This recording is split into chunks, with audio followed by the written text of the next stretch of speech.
నమస్కారం S channel news కి స్వాగతం. ఈనాటి వార్తా విశేషాలు. ఖమ్మం జిల్లా సత్తుపల్లి నియోజకవర్గం కల్లూరు పెనుబల్లి మండలాల్లో ఎమ్మెల్యే మట్టా రాకమయ్య వైరా ఎమ్మెల్యే రామ్దాస్ నాయక్ తో కలిసి ఉప ముఖ్యమంత్రి బట్టి విక్రమార్క, రాష్ట్ర రెవెన్యూ శాఖ మంత్రి పొంగులేటి శ్రీనివాస్ రెడ్డిలు పలు ప్రారంభోత్సవాలు శంకుస్థాపనలు చేశారు. కల్లూరు మండలం నారాయణపురం గ్రామంలో 33/11 కేవీ సబ్ స్టేషన్ కి శంకుస్థాపన చేసి కల్లూరు పట్టణంలో 10,50,00,000 రూపాయలతో నిర్మించిన 30 పడకల కమ్యూనిటీ హెల్త్ సెంటర్ ని ప్రారంభించిన అనంతరం పెనుబల్లి మండలం బ్రహ్మాలకుంటలోని పులిగుండాల ఎకో టూరిజం ప్రాజెక్టుని ప్రారంభించిన పులిగుండాల ప్రాజెక్టుని సందర్శించి శివాలయం వద్ద నూతనంగా ఏర్పాటు చేసిన బోటింగ్ స్టేషన్ ని ప్రారంభించారు.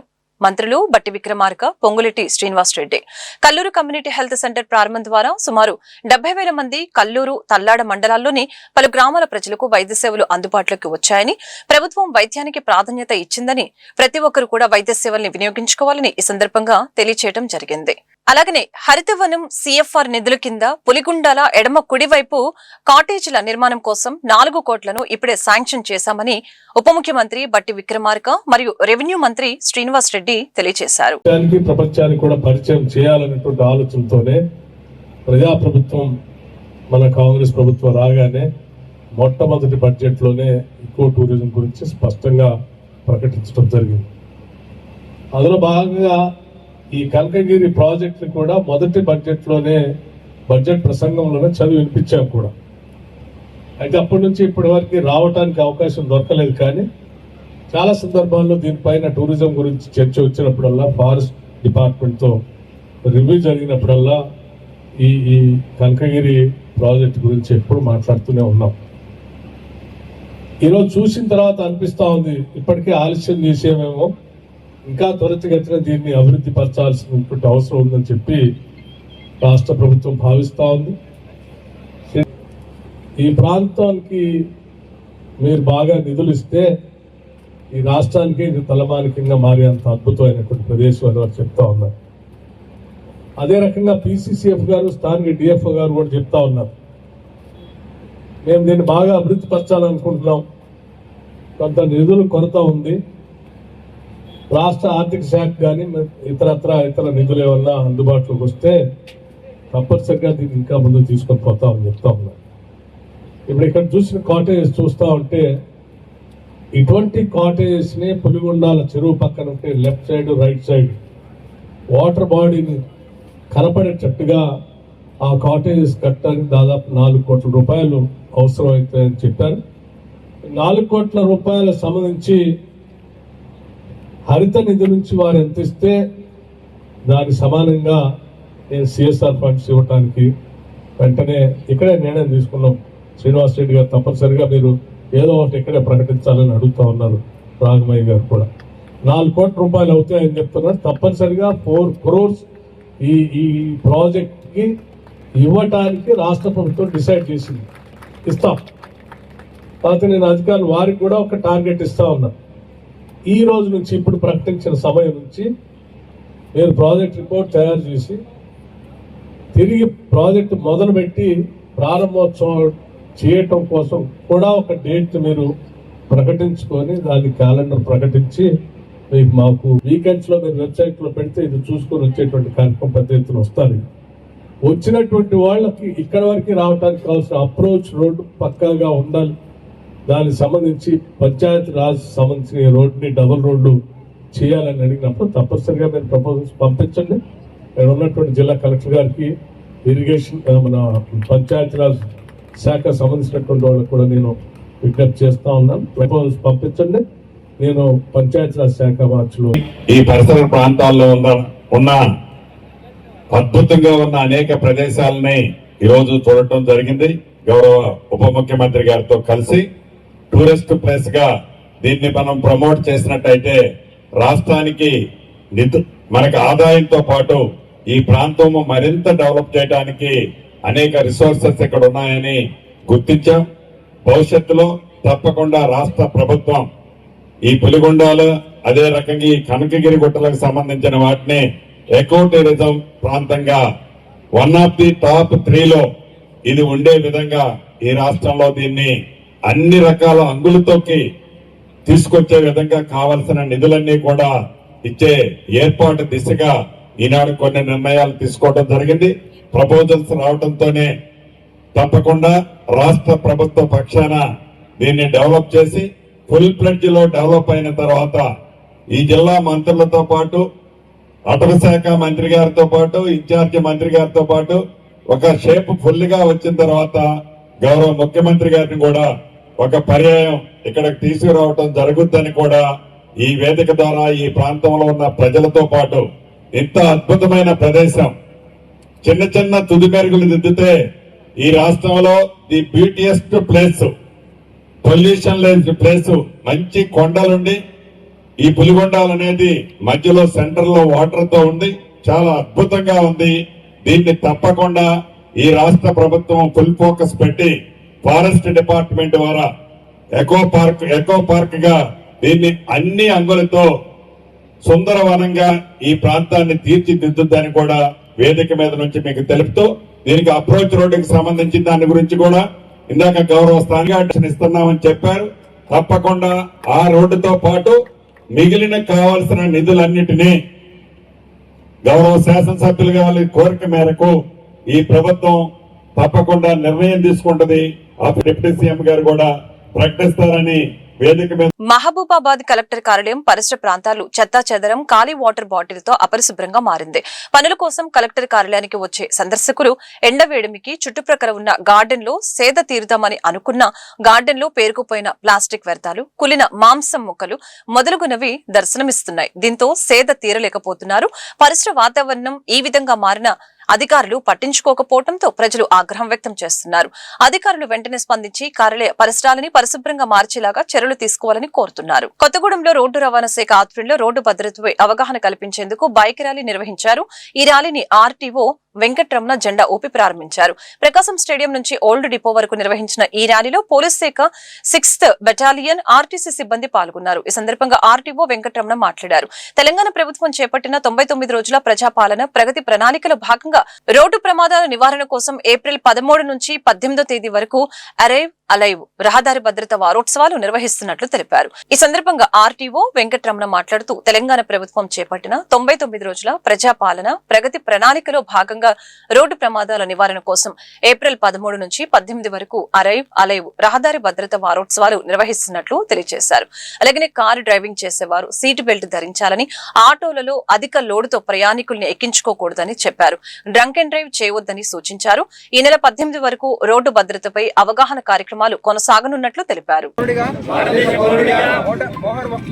మోటార్ వాహనముల చట్టంలో పొందుపరిచిన రోడ్డు నియమ నిబంధనలను పాటిస్తానని ఇతరులకు తెలియజేస్తానని తోటి రోడ్డు వినియోగదారులను గౌరవిస్తానని రోడ్డు ప్రమాదములు జరగకుండా ఆ కర్తవ్యాలను శ్రద్ధతో అంతఃకరణ శుద్ధితో నిర్వహిస్తానని రోడ్డుపై ప్రయాణించేటప్పుడు ట్రాఫిక్ నియమాలను ఉల్లంఘన గాని ప్రేరేపించడం గాని లేకుండా ప్రజలందరూ మన రోడ్లపై సురక్షితంగా ప్రయాణం చేయడానికి సహకరిస్తానని దైవసాక్షిగా ప్రమాణం చేస్తున్నాను.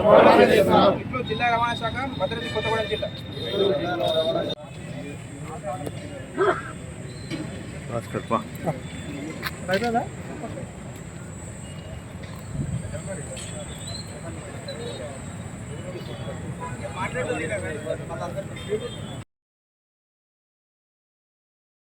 తొంభై 99 రోడ్డు ప్రణాళిక ప్రజా ప్రణాళిక ప్రోగ్రాంల సందర్భంగా 13 నుంచి 18 వరకు జరుపుకుంటున్న 20 ఎలైవ్ ప్రోగ్రాంలో భాగంగా రోడ్ సేఫ్టీకి సంబంధించింది ఈరోజు బైక్ ర్యాలీ చేయటం జరిగింది. అది కొత్తగూడెంలో మన పోస్ట్ ఆఫీస్ సెంటర్ నుంచి పాత డిపో తర్వాత రైల్వే స్టేషన్ వరకు జరుపుకోవడం జరిగింది. దీని ప్రధానమైన ఉద్దేశం బైక్ ఎవరైతే నడుపుతారో దీంట్లో ప్రతి ఒక్కరు కూడా హెల్మెట్ ధరించి నడపవలసిందిగా కోరుతున్నాము.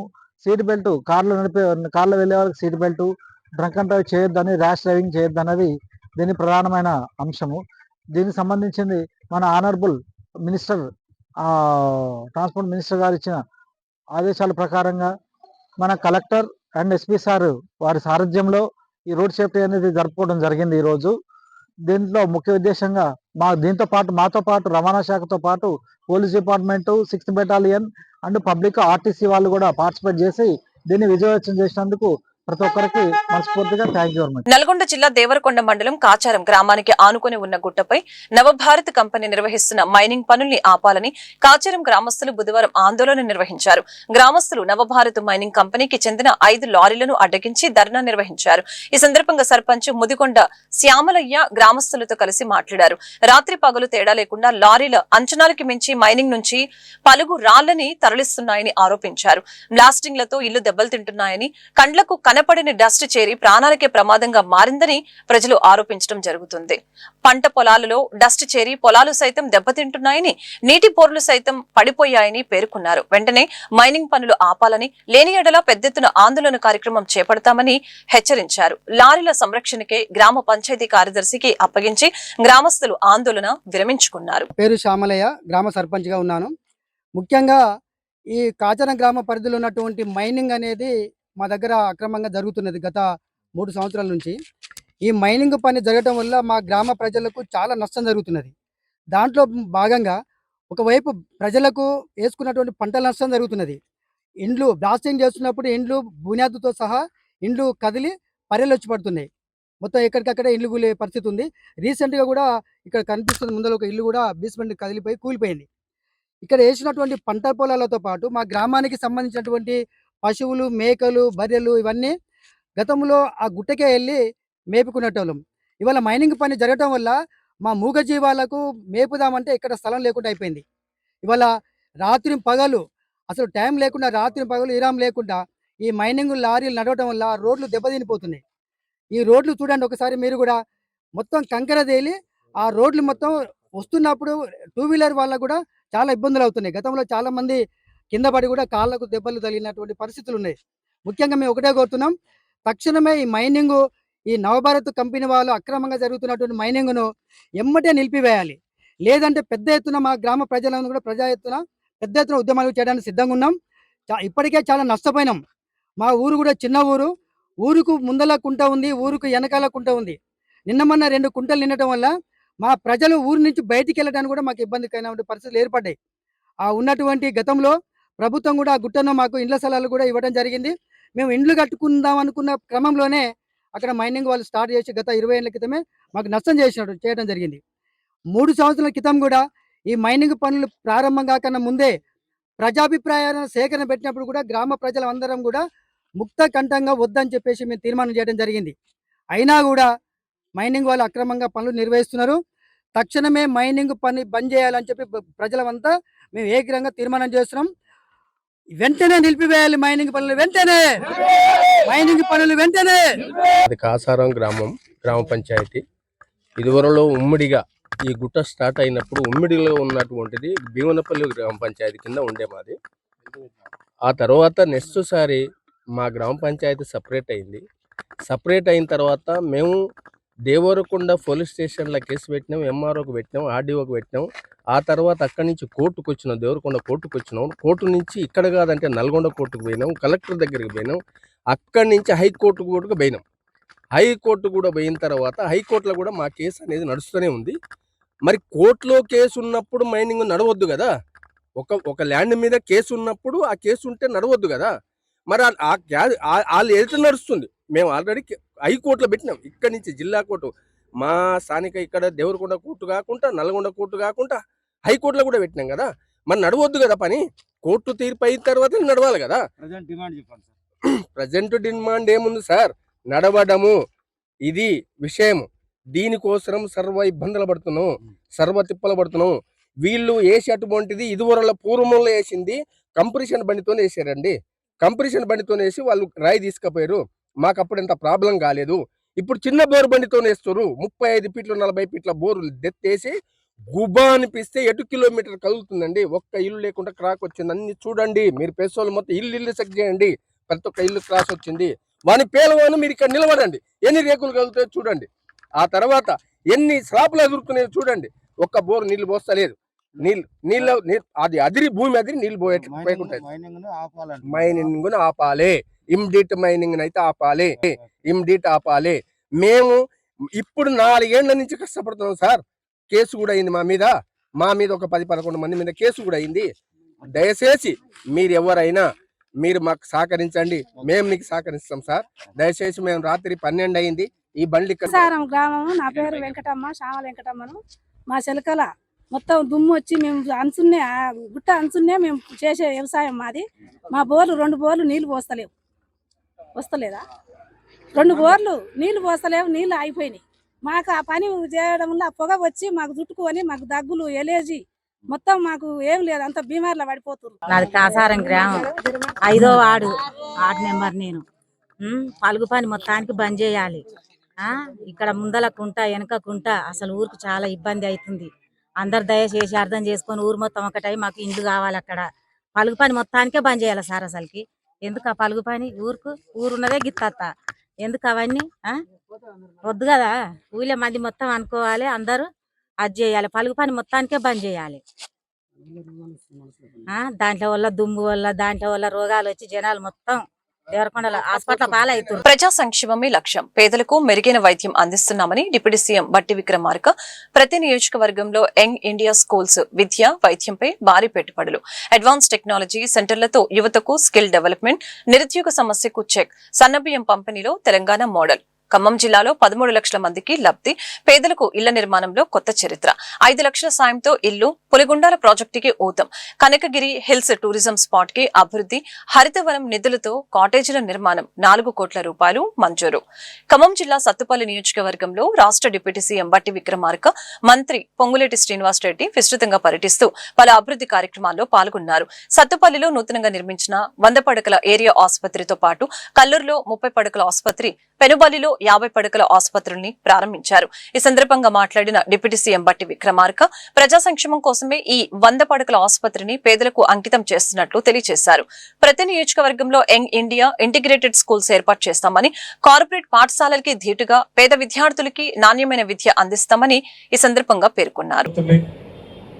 విద్యుత్ సంబంధించినటువంటి అనేక సబ్స్టేషన్లని, ఇతరత్ర అభివృద్ధి కార్యక్రమాలతో పాటు ఇకో టూరిజం సంబంధించినటువంటి ప్రాజెక్టుకు సంబంధించి కూడా ఈరోజు ప్రారంభోత్సవాలు చేసుకున్నాం.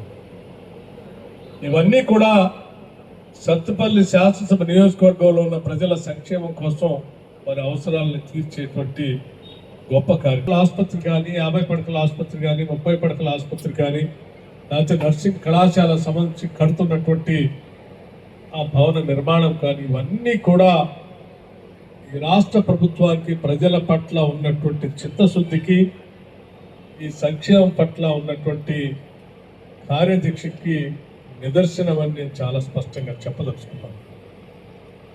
రాష్ట్ర ప్రభుత్వం ఇక్కడ పుట్టిన ప్రతి బిడ్డ, ప్రతి కుటుంబం కూడా తెలంగాణలో పుట్టడం నా అదృష్టం, తెలంగాణలో పెరగటం ఈ కుటుంబం మా అదృష్టం అనేటువంటి నమ్మకాన్ని, భరోసాని ఈ రాష్ట్ర ప్రభుత్వం కల్పిస్తూ దాని ప్రధానంగా వైద్య, విద్య 2 ప్రధానమైన రంగాలపైన అత్యధికంగా పెట్టుబడులు పెడుతూ వాటిని ప్రజలకు అందించే కార్యక్రమాలు చేస్తా ఉన్నాం. ఈరోజు ఈ ప్రభుత్వం అధికారంలోకి వచ్చిన తర్వాత దాదాపు ఈ సంవత్సరమే సూపర్ స్పెషాలిటీ హాస్పిటల్ సంబంధించినటువంటి బెడ్స్ అవైలబిలిటీని దాదాపు 14,000 సూపర్ స్పెషాలిటీ బెడ్స్ ని రాష్ట్ర ప్రజలకి అందుబాటులో. ఇది వైద్యానికి సంబంధించినటువంటి అవసరం అయితే, విద్యకు సంబంధించి ఇప్పుడే మిత్రుడు మన దయానంద్ గారు మాట్లాడుతూ కూడా ఒక విషయం చెప్పారు. ఈ రాష్ట్రంలో ఉన్నటువంటి బిడ్డలు, పేదవాళ్ళు ఏ కార్పొరేట్ హాస్పిటల్ కి తీసిపోని విధంగా ప్రపంచంతో పోటీ పడటానికి కావలసినటువంటి young India integrated residential schools ని ఒకటేసారి ఈ రాష్ట్రంలో 100 స్కూల్స్ కు తగ్గకుండా ఒక్కొక్క స్కూల్ 200 కోట్ల రూపాయలతో దాని ప్రాంగణం 20 నుంచి 25 ఎకరాలు తగ్గకుండా అత్యాధునికమైనటువంటి విద్యా బోధనతో, డిజిటల్ ఎడ్యుకేషన్తో సహా స్పోర్ట్స్, ఎక్స్ట్రా కరిక్యులర్ యాక్టివిటీస్ ఉండేటట్టుగా ఈ కార్యక్రమం చేపడతా ఉన్నాం. వాటితో పాటు ఇంకా తెలంగాణ పబ్లిక్ స్కూల్స్ కూడా ప్రతి శాసనసభ నియోజకవర్గానికి ఒక పబ్లిక్ స్కూల్ని ఈ సంవత్సరం బడ్జెట్లో పెట్టి శాంక్షన్ చేసే కార్యక్రమాన్ని కూడా పెద్ద ఎత్తున చేపట్టి ముందుకు పోతా ఉన్నాం. ఇప్పటికే ఉన్నటువంటి రెసిడెన్షియల్ స్కూల్స్ లో మరి 40% మనం ఈరోజు డైట్ ఛార్జెస్ పెంచి 200% కాస్మెటిక్ ఛార్జెస్ పెంచి పిల్లలు చదువుకోవటానికి పౌష్టికాహారంతో ఎదగడానికి కావాల్సిన నిధులు ఇచ్చి ముందుకు తీసుకొని పోతా ఉన్నాం. అదే స్థాయిలో ఈ రాష్ట్రంలో దాదాపు 20 లక్షల మంది విద్యార్థులు ప్రభుత్వ పాఠశాలలో చదువుకుంటా ఉంటే వారందరికి కూడా ఈ సంవత్సరం జూన్ 2వ తారీఖు నుంచి ఉదయం పూట అల్పాహారం ఏర్పాటు చేసి ఒక గ్లాసు పాలు ఒక గ్లాసు రాగి జావతో ఈ రాష్ట్ర ప్రభుత్వం తీసుకుని పోవాలని లక్ష్యంతో నిధులు కేటాయించుకుంటూ పోతా ఉన్నాం. ఇది రాష్ట్ర ప్రభుత్వానికి ఇక్కడ ఉన్నటువంటి చిత్తశుద్ధి. ఇవి కాకుండా రాష్ట్ర వ్యాప్తంగా అడ్వాన్స్డ్ టెక్నాలజీ సెంటర్ ఇంక్లూడింగ్ సత్పల్లికి కూడా ఒక అడ్వాన్స్ టెక్నాలజీ సెంటర్ శాంక్షన్ చేశాం. పక్కన ఉన్న అసూరాపేటకి, వైరాకి, ఖమ్మంకి, పాలు ఇవి మధురకు కూడా అడ్వాన్స్ టెక్నాలజీ సెంటర్స్ శాంక్షన్ చేసి ఈరోజు ప్రపంచీకరణ జరుగుతున్న పరిస్థితుల్లో ఉద్యోగాలు పొందడానికి కావాల్సిన స్కిల్స్ కోసం రాష్ట్ర ముఖ్యమంత్రి నేరుగా చూస్తున్నటువంటి విద్యాశాఖని రేవంత్ రెడ్డి గారు ప్రత్యేకంగా ఒక స్కిల్ యూనివర్సిటీని స్టార్ట్ చేయడమే కాకుండా ఈ అడ్వాన్స్ టెక్నాలజీ సెంటర్స్ అన్నింటినీ కూడా స్కిల్ యూనివర్సిటీకి అనుసంధానం చేసి ఇంటర్మీడియట్ చదువుకున్నటువంటి విద్యార్థులకు వెంటనే ఆ స్కిల్స్ యూనివర్సిటీలో అడ్మిషన్స్ పొందేటట్టుగా, అడ్మిషన్స్ పొందిన ప్రతి విద్యార్థికి ప్రతి నెల 2,000 రూపాయలు స్కాలర్షిప్ కూడా ఇచ్చేటట్టుగా ఒక విద్యా విధానాన్ని ఏర్పాటు చేసి ఆ స్కిల్స్ యూనివర్సిటీలో అడ్వాన్స్ టెక్నాలజీ సెంటర్లో చదువుకునేటువంటి వ్యవస్థ ప్రభుత్వం దివంగత నేత రాజశేఖర రెడ్డి గారు ముఖ్యమంత్రిగా ఉన్నప్పుడు, తర్వాత రాష్ట్ర విభజన జరిగిన తర్వాత ఆనాటి ప్రభుత్వానికి చిత్తశుద్ధి లేని కారణంగా నిరుపేదల వైద్యానికి చాలా ఇబ్బంది పడ్డ మాట నిజం. ఎన్నికల ముందు చెప్పిన మాట ప్రకారం ప్రభుత్వం వచ్చిన మరో క్షణమే రాజీవ్ ఆరోగ్యశ్రీ కార్యక్రమం ద్వారా ప్రతి పేదవాడికి 5 లక్షల బదులు 10 లక్షలు ఇస్తాము వైద్యానికి అని చెప్పి అన్న మాట ప్రకారం ఈనాడు రాష్ట్ర వ్యాప్తంగా నిరుపేదల కోసం 10 లక్షల రూపాయలు వైద్యానికి రాజీవ్ ఆరోగ్యశ్రీ కార్యక్రమం ద్వారా మీరు మీకు తెలియదు కాదు. ఆనాటి ప్రభుత్వం వివిధ స్థాయిల్లో ఏవైతే మెడికల్ కాలేజీలు కానీ, హాస్పిటల్స్ కానీ, నర్సింగ్ కాలేజీలు కానీ గొప్పలకు చెబుతూ ప్రారంభించారు. కాగితాలకే పరిమితమైతే ఆ హాస్పిటల్స్ కానివ్వండి, ఆ మెడికల్ కాలేజీలు కానివ్వండి, నర్సింగ్ కాలేజీలు కానివ్వండి పూర్తి చేసి ఒడిగా పేదవాడికి మెరుగైన వైద్యము ఇస్తుంది ఈ ప్రభుత్వం.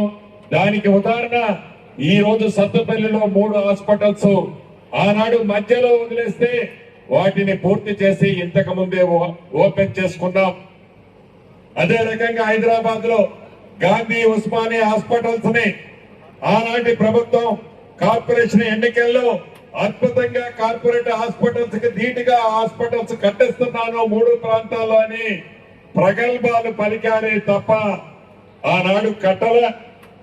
అటువంటిది మీరెన్నుకున్న ఈ ప్రజా ప్రభుత్వం మెరుగైన వైద్యం కోసం ప్రైవేట్ సెక్టార్ లోని కార్పొరేట్ హాస్పిటల్స్ కి ధీటుగా ఈనాడు ఉస్మానియా హాస్పిటల్, అదే రకంగా మిగిలిన వరంగల్లోని hospital, MGM hospital, Khammam hospital, Nizamabad hospital, Adilabad hospital లాంటిది 100 కోట్ల రూపాయలు ఖర్చు చేసి గిరిజన ప్రాంతంతో పాటు ప్లెయిన్ ఏరియాల్లో కూడా, అర్బన్ ప్రాంతాల్లో కూడా అద్భుతమైన వైద్యం ఇచ్చే దిశగా ఈనాడు ఈ ప్రభుత్వం పనిచేస్తున్న సంగతి మీకు తెలుసు. ఇంతకు ముందే కల్లూరులో 50 బెడ్ల హాస్పిటల్ ఓపెన్ చేసుకున్నాం, పెనుబల్లిలో 30 బెడ్ల హాస్పిటల్ ఓపెన్ చేసుకున్నాం, సొంతపల్లిలో 100 బెడ్ల హాస్పిటల్ ఓపెన్ చేసుకున్నాం. అధికారుల కింద ముందు డిప్యూటీ సీఎం గారు నేను ఆదేశించాం, వైద్య సిబ్బంది ఎక్కడా రావద్దు, ఎక్కడా ఇబ్బంది కలగొద్దు, మెరుగైన వైద్యం అందించడం కోసం వైద్య సిబ్బందిని ఇమీడియట్ గా రిక్రూట్ చేసుకోవాలని కూడా ఆదేశించాం. ప్రజలకు ఎక్కడా ఇబ్బంది కలగకుండా ఉండే విధంగా ఆ రకమైన చర్యలు కూడా తీసుకోవడం జరుగుద్ది. విద్య పట్ల కూడా ఈ ప్రభుత్వం యొక్క చిత్తశుద్ధి మీరు గమనించండి. Young India integrated international schools ప్రతి నియోజకవర్గానికి 200 కోట్ల రూపాయల పైచిలుకుతో సుమారు 2560 మంది విద్యార్థులు ఏ కులమైన ఏ మతమైన ఇంటిగ్రేటెడ్ గా మెరుగైన విద్య అందించాలని పేద పిల్లలకు అందించే దిశగా ఈ వార్తలు ఇంతటితో సమాప్తం. మరొక బిల్టన్ మళ్ళీ కలుద్దాం. నమస్కారం.